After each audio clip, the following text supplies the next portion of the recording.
Hi, it's Weekon Wargaming here with a summary of the games from DaBoyz. So what I'm going to be doing is explaining what's happened in the games at DaBoyz this year, because while I'm uploading raw video of the game, it may be difficult to kind of really know what's happening, or because it's a long game as well, and as well the video may be a little bit incomplete. So I thought it would make sense to just give a quick and dirty summary of the game in total. So this is the first game, game 1, where I played against a Seraphon list. His name was Chris O'Brien.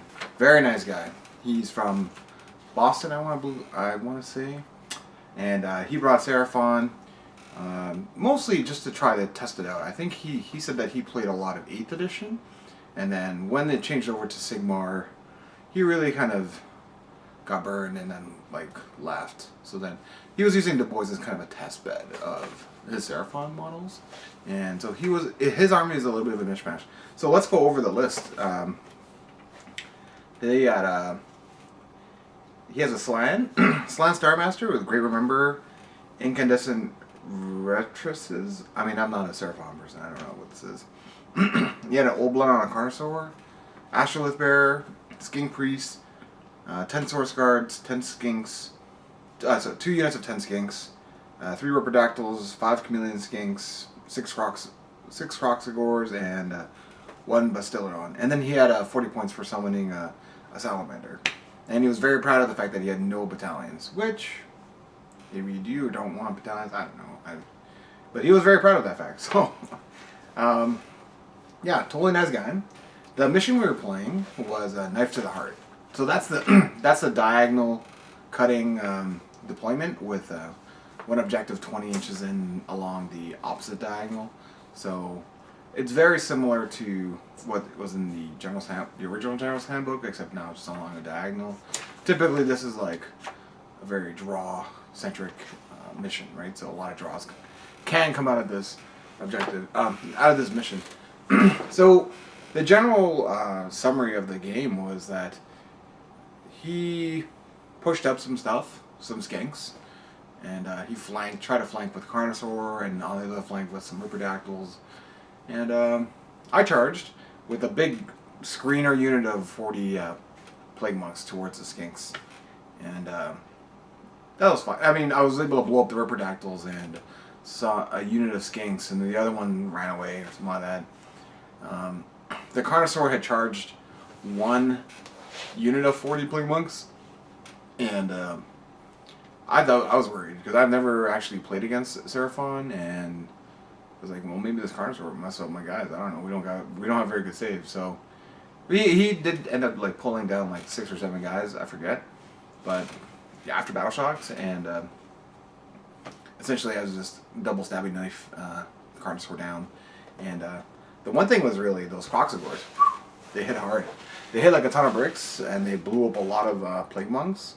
And the Source Warriors, not very impressed with them at all. They're pretty squishy, and they don't hit that hard. So, I'm not sure what his thoughts are on those units, but didn't seem that impressive. And the Bastiladon, they don't really kill that much. I don't know. Not that impressed, I guess.